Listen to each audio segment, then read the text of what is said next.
কোনো কোনো মানুষ গভীর রাত পর্যন্ত দোকানে বসে থাকে, ঘুম নেই, বিশ্রাম নেই, শরীর ক্লান্ত পরিশ্রান্ত হয়ে পড়েছে, অথচ তারা সেখানে বসে থাকে দুনিয়ার কিছু ছিটে ফোঁটা পাবার আশায়।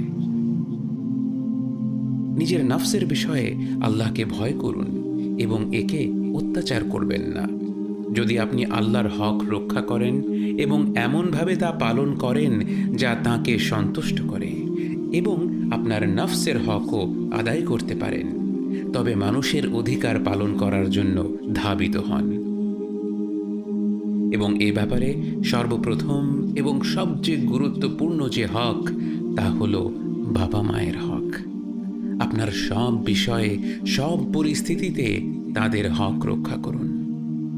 এরপর আসবে আপনার ভাই বোন ও আত্মীয় স্বজনদের হক, এবং তারপর প্রতিবেশীদের হক ও বন্ধুদের হক। যদি মুসলিমদের সাথে বসবাস করে থাকেন, তবে সত্যিকারের মুসলিম হয়ে জীবন যাপন করুন, যেন অন্যরা আপনার জিহবা এবং আপনার হাত থেকে সুরক্ষিত থাকে। অন্তরে কোনো মুসলিমের প্রতি বিদ্বেষ নিয়ে ঘর থেকে বের হবেন না।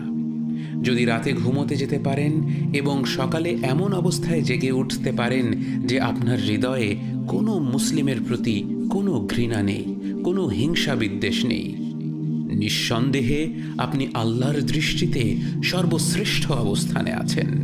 যদি এই মুহূর্ত থেকে নিজের অন্তরকে পর্যবেক্ষণ করতে পারেন, যদি নিশ্চিত করতে পারেন যে আপনার অন্তরে মুসলিমদের ব্যাপারে রয়েছে শুধুমাত্র কল্যাণের প্রত্যাশা, যদি তাদের উপর বিশ্বাস রাখতে পারেন, যদি তাদের গোপনীয়তা রক্ষা করতে পারেন, যদি তাদের সুন্দর কথা দ্বারা বর্ণনা করতে পারেন, যদি তাদের ভুলগুলো সহ্য করতে পারেন, যদি এই কাজগুলো করতে পারেন, যদি এমন একজন মুসলিম হয়ে উঠতে পারেন যেমনটা একজন প্রকৃত মুসলিমের হবার কথা ছিল, তবে জেনে রাখুন আপনি নিঃসন্দেহে বিজয় অর্জন করেছেন, নিশ্চিতভাবে সফল হয়েছেন।